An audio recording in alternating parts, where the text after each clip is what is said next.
Hello everyone, welcome back to my channel. তো আমরা আছি এখন একটা গাড়ির উপরে বসে। এই গাড়িটার নাম আমি জানি না। এই গাড়িটার নাম কি? চাষকরা গাড়ি। নাম কি? চাষকরা।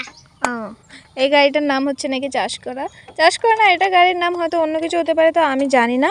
কিন্তু এই গাড়িটা দিয়ে চাষ করা হয় জমি। এই যে জমি এখানে চাষ করছে দেখতে পাচ্ছ।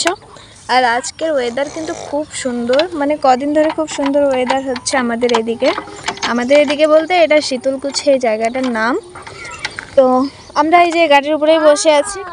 এই যে আমাকেও দেখতে পাচ্ছ, আমিও মানে খাওয়া দাওয়া করে আমরা এই গাড়ি এখানে আসলাম। গাড়ি এখানে বলতে আমরা বাইরে আসছি, এমনি হাঁটাচলা করছিলাম। তো এখানে গাড়িটা দেখতে পেলাম, তো ভাবলাম গিয়ে একটু বসি, কিছু ফটো নিই, কিছু ভিডিও করি। তো ভাবলাম একটু তোমাদের সাথে শেয়ারও করি।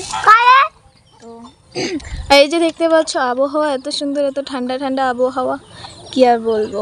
আর এই যে চাঙ্গু পাঙ্গুগুলা, আর এই যে এখানে আম গাছ, তো এইখানে আম গাছ আছে, এখানে অনেক গাছ। আর এদিকে লিচু গাছ। কদিন ধরে লিচু খেয়ে খেয়ে লিচুর অবস্থা শেষ করে দিয়েছি। একটা গাছেও এখন মানে আছে, একটা দুটো করে আছে লিচু, তাছাড়া সব শেষ হয়ে গেছে, সব খেয়ে নিয়েছি। তো আর আমার গালে জানি না কি হয়েছে। এই যে দেখতে পাচ্ছ খুব ব্যথা করে, জানি না কি হয়েছে এটা। তো যাই হোক, কবে সারবে জানি না, অনেক দিন হয়ে গেল, 2-3 দিন হয়ে গেছে এটা হয়েছে, কিন্তু সারছে না, জানি না কি।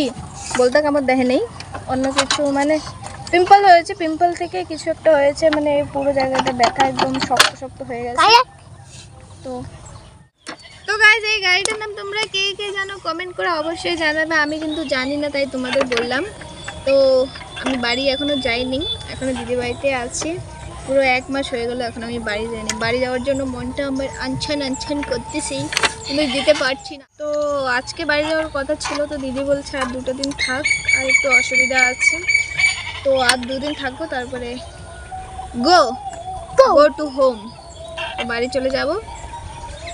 আর আজকে আবহাওয়া কিন্তু ভীষণ সুন্দর, খুব ঠান্ডা ঠান্ডা। আর রাতে বেশি ঠান্ডা, দিনে তবুও ঠিক লাগে। কদিন তো এত গরম কি বলবো।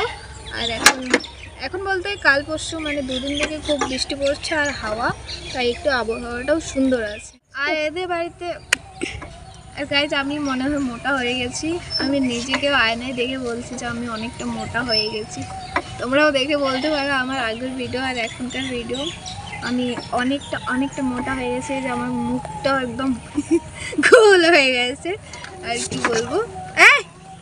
তো তুই কি দেখিস গাইস? আমার ক্যামেরাম্যান আমাকে আবার এইভাবে দেখে যে আমি মোটা হয়েছি কিনা, আমার মুখটা দেখতেছে, তাই আর কি ভিডিওটা কাট করলো।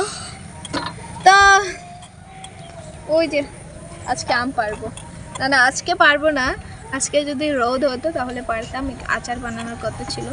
এদের বাড়িতে অনেক আমের গাছ আছে। তো আমি যাব রবিবার বাড়ি। আজকে হচ্ছে বৃহস্পতিবার। তো বাড়ি যাওয়ার আগে আমি আমের আচার, যদি রোদ উঠে এই 2-3 দিনের মধ্যে, তাহলে আম পেড়ে আমের আচার বানিয়ে তারপরে বাড়ি যাব। আগের বারও আসছিলাম, এই টাইমেও আসছিলাম। এই টাইমে বলতে একটু আগে আসছিলাম। তো আগের বার আমি অনেক আগে চলে আসছিলাম। আগে বলতে যখন আমগুলো একটু জ্বালা ছিল আর কি, সেরকম হয়নি। তো এবার তো খুব বড় হয়ে গেছে সব আমি। তো আমি বাড়ি যাওয়ার আগে যদি কাল পরশু রোদ হয়, তো আমি অবশ্যই আম পারবো। আম পেড়ে আম মাখা, লিচি অনেক কিছু খেয়েছি, কিন্তু আমের আচারটা বানাবোই। যদি বানাই অবশ্যই ভিডিও বানাবো, তোমরা দেখতেই পারবে যে আমি কীভাবে আমের আচার বানাই।